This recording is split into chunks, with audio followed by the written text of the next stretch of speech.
Hi అండి, నమస్కారం. నేను మీ రాధిక. ఈరోజు నేను ట్రెడిషనల్ తాటిపండు గురించి చెప్దాం అనుకుంటున్నాను. మాకు ఈరోజు తాటిపండు తీసుకొచ్చి ఇచ్చారు.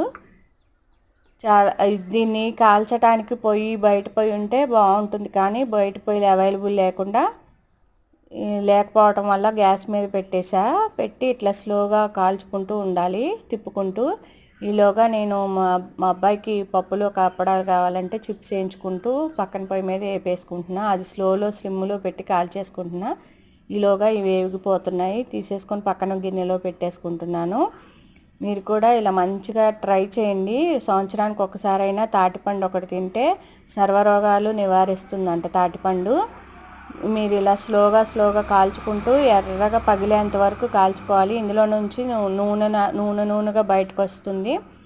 అప్పుడు దాన్ని బాగా తిప్పుకుంటూ కాల్చుకొని లోపల వరకు ఉడికేంత వరకు ఉడికించుకోవాలి.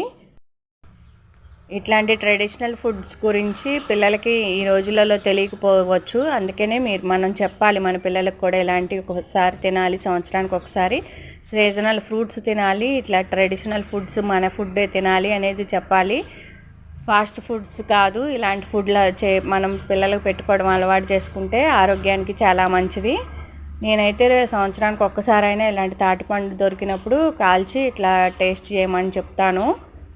నేనైతే బాగా తింటానండి. చూసారు ఎంత బాగా మామిడి పండు కంటే తీయగా ఉంటుంది కాల్చిన తర్వాత ఈ తాటిపండు. ఇట్లా తీసుకొని పీసులుగా తింటే నవ్వులుతూ ఉంటే గుజ్జుగా లోపలికి వెళ్ళిపోతుంది. ఒక తాటిపండు తింటే కడుపు నిండిపోతుందండి. ఒకటి తినలేరు కూడా. కన్నులుగా వస్తాయి, 3 కన్నులు ఉంటాయి. మీరు కూడా ట్రై చేయండి. నచ్చినట్లయితే కామెంట్ చేయండి, లైక్ చేయండి, షేర్ చేయండి, సబ్స్క్రైబ్ చేయండి. Thank you so much.